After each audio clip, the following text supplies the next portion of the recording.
అందరికీ వందనాలు. ఎలాగ ఉన్నారు? ఇప్పుడు నేను ఎవరు భాగం 3. నేను చెప్పాను కదా, నాకు ఇది తెలుసు అది తెలుసు. ఇదన్నీ నేనే సొంతంగా ఇంట్రెస్ట్ పెట్టి నేర్చుకున్నాను.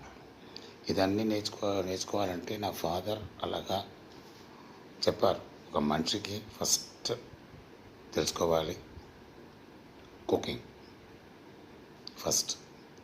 నేను అంత సూపర్ కుకింగ్ చెఫ్ లేదు, చేస్తాను. యూట్యూబ్ యూస్ చేసి చేస్తాను. Okay, not bad. ఇప్పుడు చేయలేదు, బిజీ, టెన్షన్, స్ట్రెస్ అన్నీ ఉంది. ఓకే. తర్వాత చెస్కి నా గురువు నా వైఫ్, తర్వాత నా బాబు. బ్యాడ్మింటన్ చిన్నప్పటి నుంచి, బౌలింగ్ సొంతంగా నేనే. తర్వాత ఇలాగా బైక్ రేస్ ఇదన్నీ. ఓకే. సో ఇదన్నీ నేనే సొంతంగా డెవలప్ చేసుకున్నాను. ఎందుకు చెప్తానంటే, ఒక్కొక్క మనిషిలో ఇదన్నీ నేర్చుకోవాలి సొంతంగా. ఆపర్చునిటీస్ ఎప్పుడు దొరుకుతుందో అప్పుడు యూజ్ చేసుకోవాలి. Don't waste the opportunity. మనకి దేవుడు ఇచ్చిన ఆపర్చునిటీ ఎప్పుడు వేస్ట్ చేయకూడదు.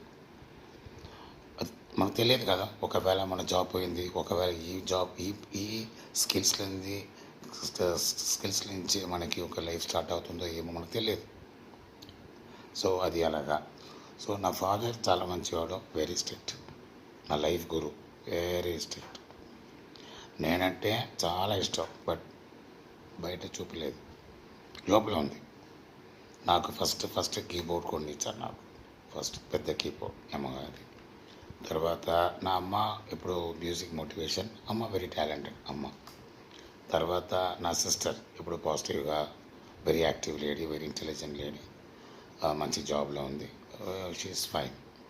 నా వైఫ్ సూపర్ ఉమెన్.